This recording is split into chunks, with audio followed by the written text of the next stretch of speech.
Super star Rajinikanth அவர்களை பற்றி இளைய தளபதி விஜய் அவர்கள் கூறியதை தற்பொழுது காண்போம். சின்ன வயசுலிருந்தே நான் ரஜினி ரசிகன். வாரத்தில் 4 நாள் ஸ்கூலுக்கு போனால் 3 நாள் ரஜினி படம் பார்த்துட்ருப்பேன். எனக்கு 5 வயசாகி இருக்கிறப்ப ரஜினி சாரோட அன்புக்கு நான் அடிமை படம் ரிலீஸ் ஆச்சு. எப்படியாவது படம் பார்த்துடணும்னு ஆசை. ஆனால் ஸ்கூலுக்கு கட்டடிச்சிட்டு போகிற வயசு அல்ல அது. அதனால் நான் என்ன பண்ணினேன்னா, அப்பா ஷூட்டிங்க்கு போன உடனே எங்கள் அம்மா கிட்ட ரொம்ப அடம் பிடிச்சி மேட்னி ஷோவுக்கு போயிட்டேன். மேட்னி ஷோ பார்த்துட்டு வெளியே வந்ததும் திரும்பவும் ஈவினிங் ஷோ பார்க்கணும்னு அடம் பிடித்தேன். ஒரு போடு போட்டு வீட்டுக்கு கூட்டி வந்து விட்டாங்க. அங்கிருந்து நேரே சுரேந்திர மாமா வீட்டுக்கு போனேன். அவருக்கு நான் செல்ல பிள்ளை. என்னடா திடீர்னு வந்திருக்கேன்னு கேட்டார். அன்புக்கு நான் அடிமை படம் பார்க்கணும்னு சொன்னேன். என்னடா திடீர்னு வந்து சொல்கிறானாரு. இல்லை, கண்டிப்பாக போகணும்னு சொன்னேன். சரி வா, அம்மா கிட்ட போய் சொல்லிட்டு போகலாம்னாரு. இல்லை, அம்மா கிட்ட சொன்னால் திட்டுவாங்க. நான் உங்கள் வீட்டில் இருக்கேன்னு சொல்லிட்டு வந்துட்டேன். படம் பார்த்துட்டு நைட்டு போயிடுறேன்னு. அதே மாதிரி சுரேந்திரர் மாமா கூட போய் 2வது தடவையாக படம் பார்த்துட்டு வீட்டுக்கு வந்துட்டேன். அப்படியும் சும்மா இருக்கலை. ஷூட்டிங் முடிஞ்சிட்டு 9 மணிக்கு அப்பா வந்தார். வாடா சாப்பிடலாம்னாரு. எனக்கு பசி இல்லைன்னு முகத்தை திருப்பிக்கிட்டேன். கோபமாக இருக்கிற மாதிரி நடிப்பு காட்டினேன். இல்லை, சாப்பிட்டு தான் ஆகணும். உன் ப்ராப்ளம் என்னன்னு சொல்லுனாரு.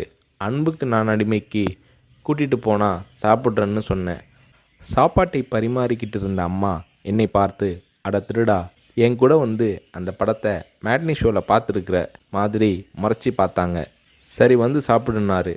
சாப்பிட்டு முடித்ததும் நைட் ஷோவுக்கு கூட்டிகிட்டு போனார். உண்மையிலேயே அன்னைக்கு மேட்னி, ஈவினிங், நைட் ஷோன்னு 3 தடவை ரஜினி சார் படம் பார்த்தேன். படம் பார்த்துட்டு வந்ததும் அப்பா கிட்ட ஒரு அன்பு கட்டளை போட்டேன். நாளைக்கு நான் ரஜினி சாரை பார்க்கணும், அவர் கூட நின்று ஃபோட்டோ எடுக்கணும்னு சொல்லி அப்பாவோட கழுத்தை கட்டி பிடிச்சிக்கிட்டேன். அடுத்த நாள் காலை நானும் என்னோடய ஃப்ரெண்ட் கார்த்திக்கும் அப்பா கூட போனோம். ரஜினி சார் வாகினி ஸ்டுடியோவில் ஏதோ ஒரு ஷூட்டிங்கில் பிஸியாக இருந்தார். நான் ரஜினி சாரை நேரடியாக பார்க்கிறது அதுதான் முதல் தடவை. எப்படி ரஜினி சார்கிட்ட பேசுகிறதுன்னு பயந்துக்கிட்டு இருந்தேன். அவர் கூட்டிகிட்டு போய் அன்பாக பேசினார். அப்படியே என்னை தன்னோட மடியில் உட்கார வச்சுக்கிட்டு என்ன படிக்கிறேன்னு கேட்டார். சொன்னேன், நான் உங்கள் கூட நின்று ஃபோட்டோ எடுக்கணும்னு சொன்னேன்.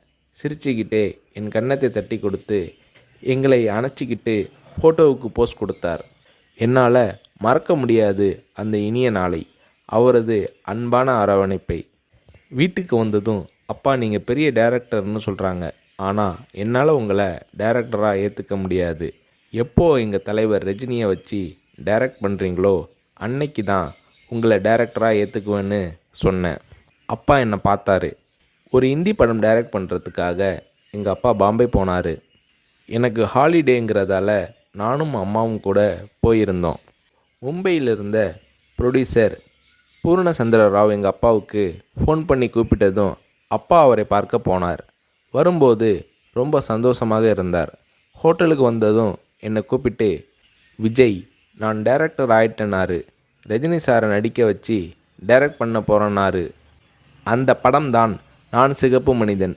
நீங்கள் நம்புறீங்களோ இல்லையோ, அந்த படத்தை நான் 17 தடவை பார்த்தேன். நடிக்கணும்னு ஆசைப்படுறியே, உனக்கு நடிப்பை பற்றி என்ன தெரியும்னு எங்கள் அப்பா கேட்டதும் உடனே அப்போதே ஒரு சீன் நடித்து காட்டினேன். அது என்ன சீன் தெரியுமா?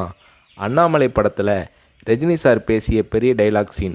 நான் ரஜினி ரசிகனாக இருந்ததால் அவரோட பல வசனங்களை மனப்பாடம் பண்ணி வச்சுருந்தேன். அதில் ஒரு வசனம் தான் எனக்கு உதவியது. ரஜினி சார் சரத்பாபுவை பார்த்து தொடையில் தட்டிக்கிட்டு கோபமாக பேசுவாரே, அந்த வசனத்தை நான் பேசி நடிக்கிறத கொஞ்ச நேரம் அப்படியே கூர்ந்து கவனிச்ச எங்கள் அப்பா என்னை பக்கத்தில் கூப்பிட்டு, நாளைக்கு உனக்கு மேக்கப் டெஸ்ட் எடுக்கிறேன்னாரு.